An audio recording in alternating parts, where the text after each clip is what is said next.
حدیث مبارکو کې د درود شریف ډیر فضایل ویلي. نبی کریم صلی الله علیه وسلم فرمای چې کم یو انسان یو ځل درود شریف ولولي، نبی کریم صلی الله علیه وسلم فرمای چې الله پاک په د باندې لس رحمتونه نازل کړي. او یو رحمت وسعت حدیثو کې داسې راغلی دی چې دغه دنیا کې د تمام سهولیات موجود دي، په دنیا کې چې څومره خوشحالي موجوده ده، په دنیا کې چې څومره چې کم د انسان ته سکون حاصلېږي، دا هغه ټوله دنیا کراټوله کې او یو انسان ته ویل کړي، نو دا انسان به څه ضرورت پاتې نشي. همدارکم الله پاک دغه دنیا ته یو ځل د رحمت په نظر کتلی. ما عزتمندو کم سړی په ورځ کې یو ځل درود شریف سلام نبی علیہ الصلوۃ والسلام باندې ولېږي. نبی کریم صلی الله علیه وسلم فرمایي چې الله پاک په دغه باندې لس رحمتونه نازلوي.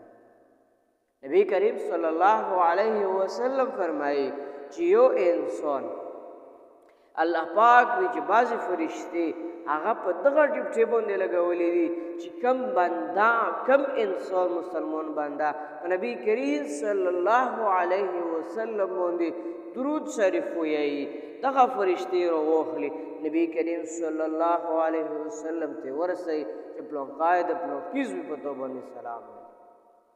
نبی کریم صلی الله علیه وسلم فرمایي چې کم انسان درود شریف ویلو دغه انسان ته الله پاک لس رحمتونه نازلوي.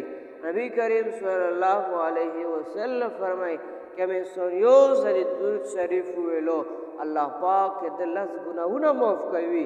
کم انسان یو ځل درود شریف ویلو الله پاک به دغه انسان ته په جنت کې 10 درجې 10 درجې بلندي.